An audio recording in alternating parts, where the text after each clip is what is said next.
being recognized in public is still like something I find really difficult because I'm just not that way inclined to, I'm not that outgoing, so I still find it difficult. So that is something we've had to move because people have found like where we live. But then there's people that would like drive their kids hundreds of miles to my front door and post things through my letterbox, sell fireworks outside my house. That kind of crazy stuff that you just never thought you'd ever have to deal with.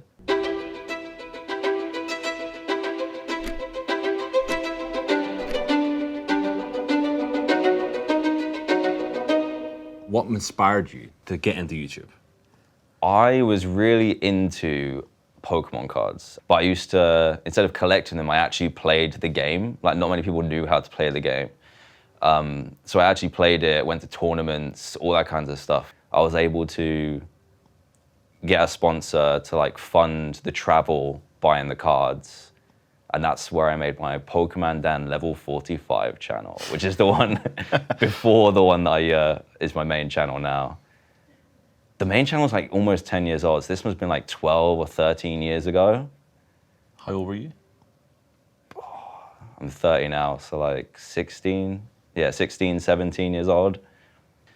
And then Minecraft came along. So my brother showed me Minecraft. I absolutely loved it. Went and downloaded it the same day after he showed me on console. And I've probably played it every day since. And then I watched, to learn how to play Minecraft, I watched it on YouTube. So people like would show you how to survive your first night or build certain houses. And then since then, I haven't looked back 10 years later and I'm still making Minecraft videos.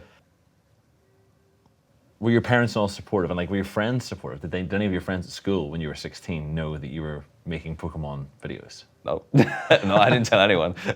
I was faceless on the Pokemon channel and on the Minecraft one actually for a while. So I didn't tell anyone about it. I would ask people about Minecraft and Pokemon, but normally they wouldn't be into it. So I was like, oh, I just won't mention it then. I was pretty shy as a kid, like really shy actually. By the time I got to like secondary school, if you talk to me, I'd just glow red and just be like, yeah, please don't talk to me. Because I'm just painfully shy. How does someone who's shy get into essentially making YouTube videos, which is like performing? That's a good question. I think it's easier because you're in the room by yourself. You're not really performing to anyone. Like, I didn't live stream back then, but even live streaming, you're still performing in front of no one that you can see, if that makes sense. Like, if I got up in front of 10 or 20 people to do a presentation at uni, I'd hate it. Like, I'd really hate that. But at the same time, I was doing YouTube videos that would get tens of thousands of views. It's just not the same when they're not directly in front of you. And then when did it go from being, okay, this is a hobby I do, to being, oh, I can actually make this a job? It transitioned when my first video really popped off and it was like really getting popular. I started uploading every single day. I was doing uni, I was doing a part-time job, but still making sure I uploaded every day. And I got my first pay when I joined an MCN, and it was like $2,000 or something. I was like, this is way more than I earn at Tesco's. I mean, I was in my kitchen, I opened the email, and I was so excited. I wish I could have that feeling again. It was just like pure euphoria that I could make money off of video games and videos. I quit Tesco, which is where I was working at the time. Still went to uni and finished that because I was almost finished. And then again, from there, I just never looked back, still doing it to this day. And like one video a day, and I've read that you did 2 videos I did, yeah. For how long were you doing 2 videos a day for? 2 or 3 years. Like, was that not exhausting? Yeah, so I didn't do anything. So I literally would go to uni. That was when I finished uni, that summer is when it really popped off. And that's when I started doing the 2 videos a day. I came up with the ideas, I thumbnailed, I edited, I rendered them. I did everything for years. I only started using editors probably about 3 or 4 years ago. So I did everything. And because I enjoyed it so much, I knew what I wanted the end product to be, like the video. Did you ever feel like you were burning out from doing all that? Eventually I burnt out, yeah. I think the good thing about when I was doing 2 videos a day is you'd go to sleep, wake up, and there'd be so many new things for Minecraft. So you have access to a lot of content you can use to make videos. Minecraft's really unique as it's like more popular now than it has ever been, I think. But it's always gone in like that wave kind of up and down, peaks and troughs. I think with Minecraft specifically, it's just someone comes out with a new way to play the game or a new way to make a video. Like SMPs are really popular now, which is servers, but then back when I started doing it, it was storytelling, mod showcases, stuff like that. So it's all about following trends, and Minecraft's had a lot of them, but still trying to find 2 things every single day, 365 days a year to make videos on, eventually got really difficult, yeah. But by the time you brought other people in to start helping with videos, what level of subscribers were you at? Oh God, probably like 15 million or something. Yeah. And then we got to talk about, like, obviously, you've been phenomenally successful in this area. You're the single most subscribed to person in the UK. Yeah. YouTube, over 26 million subscribers. I think there is a couple higher, but yeah. How's that success impacted you? Oh, in all kinds of ways. Like, in terms of just being someone, I guess the biggest impact would be that I was someone that's so shy, and then having that kind of attention on me, I just didn't like it. Being recognized in public is still like something I find really difficult because I'm just not that way inclined to, I'm not that outgoing, so I still find it difficult. So that is something we've had to move because people have found like where we live. But then there's people that would like drive their kids hundreds of miles to my front door and post things through my letterbox, set off fireworks outside my house. That kind of crazy stuff that you just never thought you'd ever have to deal with. And you come from a place that's not like media trained. You have no one in your family that's gone through that before. Normally, I'm just someone in a bedroom who made video game videos. And it's a whole lot to learn really quickly. You said that being shy, how does it feel then when you see a sea of people all there wanting your attention? It's weird. I've been thinking about that a lot recently. It's like imposter syndrome. You're like, is that really like me? Like if I watch something when I've been doing my tours or something like Legends of Gaming, I'm like, is that really me? Am I really doing that?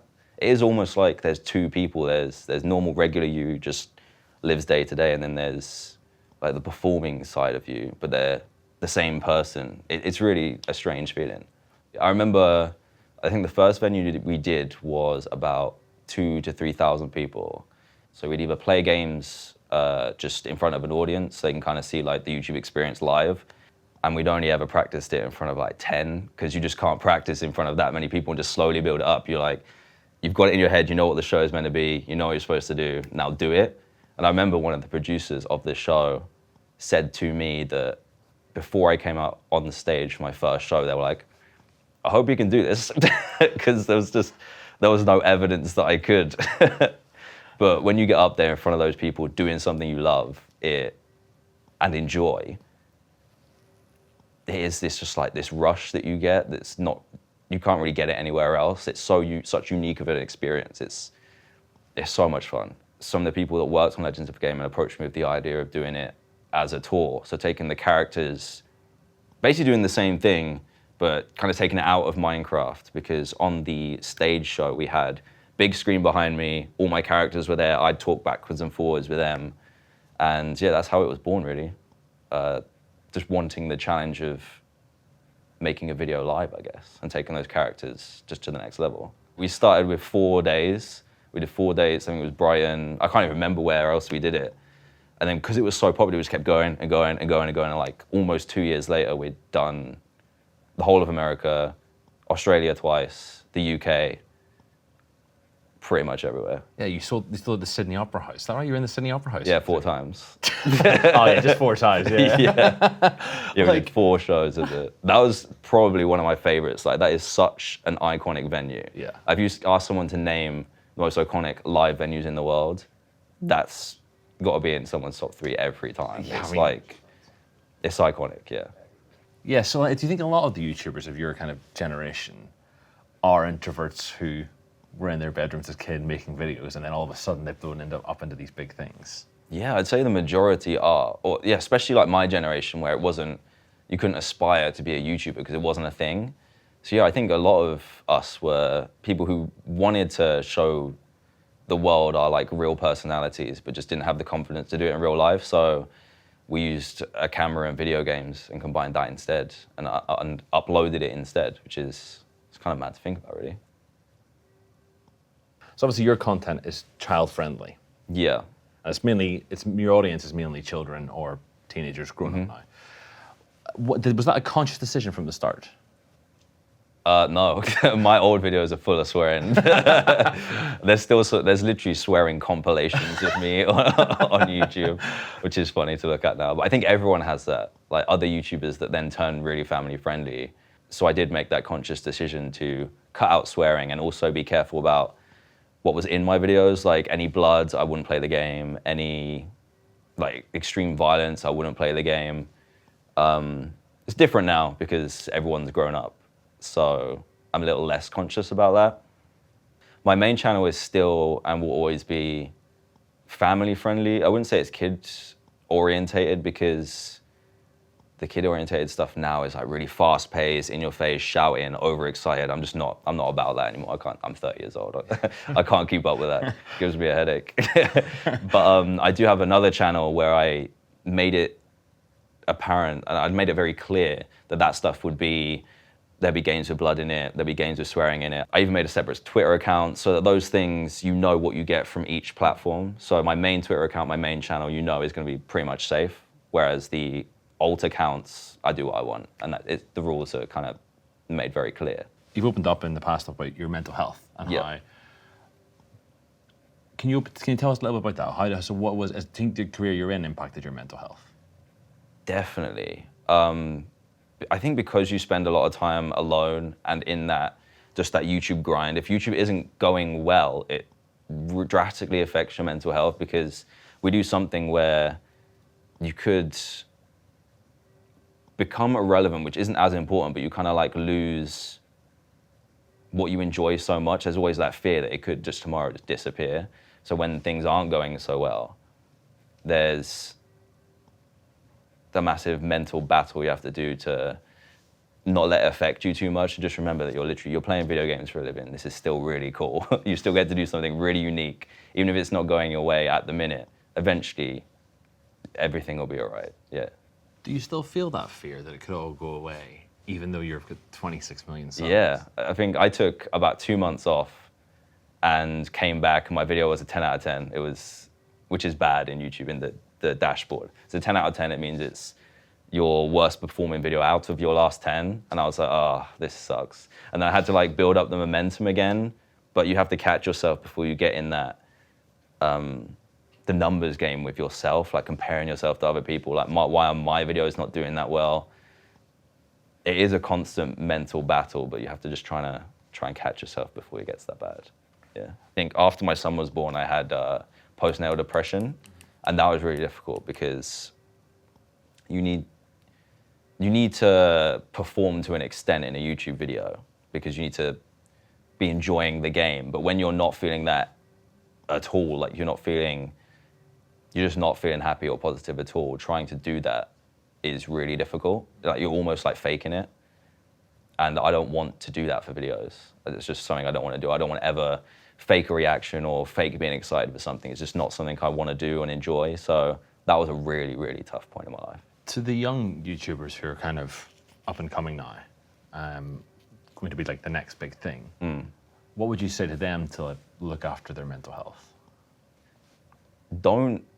Try not to put everything try not to make it as important to become a YouTuber. Becoming a YouTuber now is so much harder than it used to be. And even for us, to make it into a job when it wasn't one, it was still really difficult.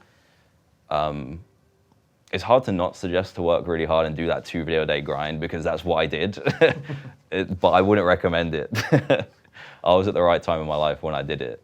I think always keep it as something you enjoy as a hobby, and then if eventually it does turn into something you can make money out of and eventually turn into a job, or at least make it so it means you don't have to get a part-time job, something like that. It doesn't have to be superstardom the whole way. It must be incredible to see how far you've come, even in that, just in the wealth sense. Of like looking at it going like, yeah, from Tesco to where you are now. Yeah. I feel like I'm a pretty humble person. Like I don't spend a lot of money. So it just like, it's just there. It's like, it's really weird. It's like, I still do exactly what I used to when I had 1,000 subscribers to now. Obviously I do like the tours and stuff, but the core of what I do is making videos, which has stayed the same. So it is weird to have, it is weird for it to be there, yeah.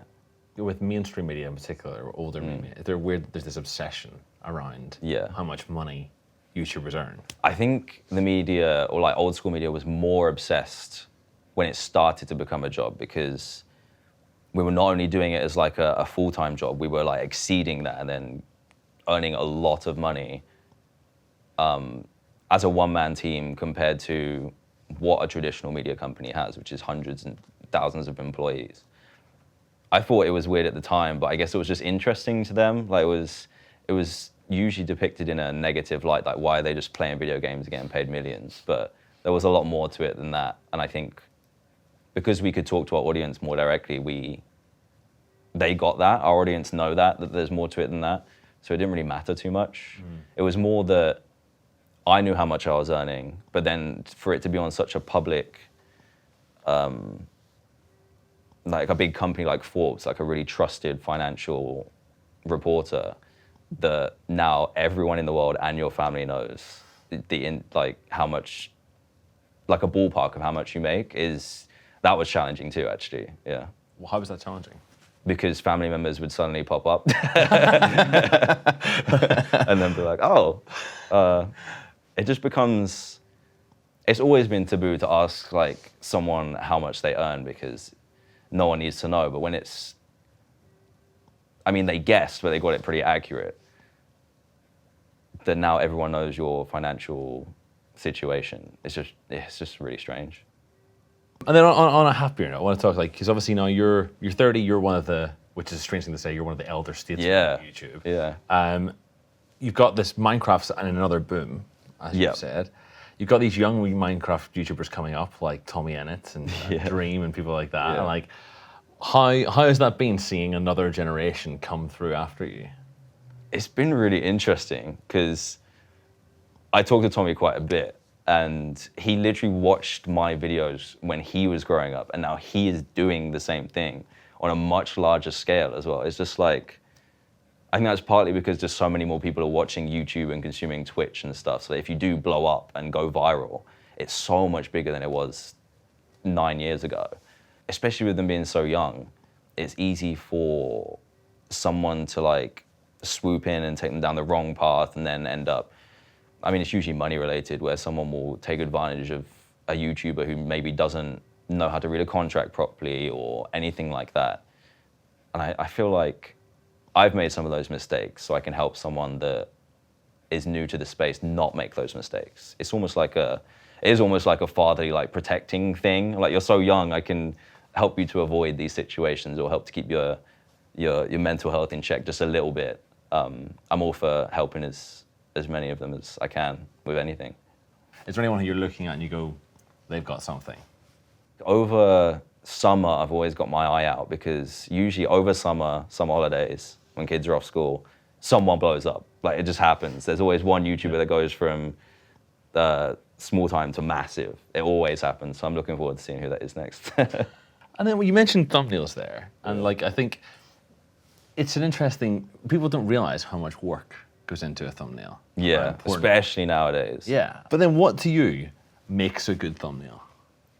So I make all my thumbnails. So in Photoshop, you've got 100%. I always take mine down to 12.5, because that's how people view it on a phone. In the recommended, your thumbnail is never a 1080p, ever. It's always really small. So if your thumbnail works and gets the message across that you want it to at that size, then you've done a good job.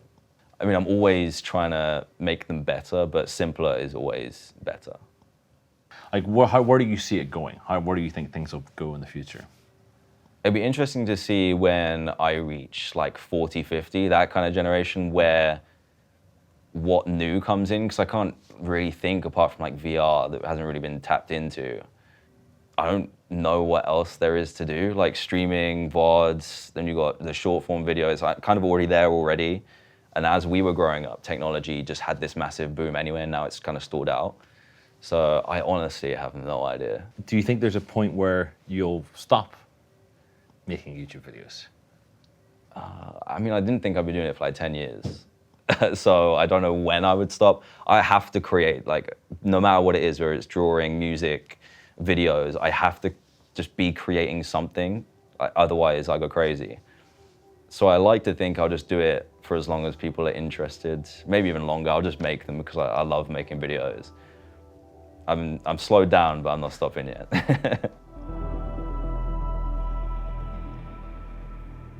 I think when I had about 6-7 million, I had a call with KSI, and he was like so wonderful to me, you know. And being like one of the most intimidating guys in YouTube, and someone I've always really, really looked up to. Mr. Beast, Casey Neistat would like all have been really helpful and wonderful, and I've had calls with most of them for advice.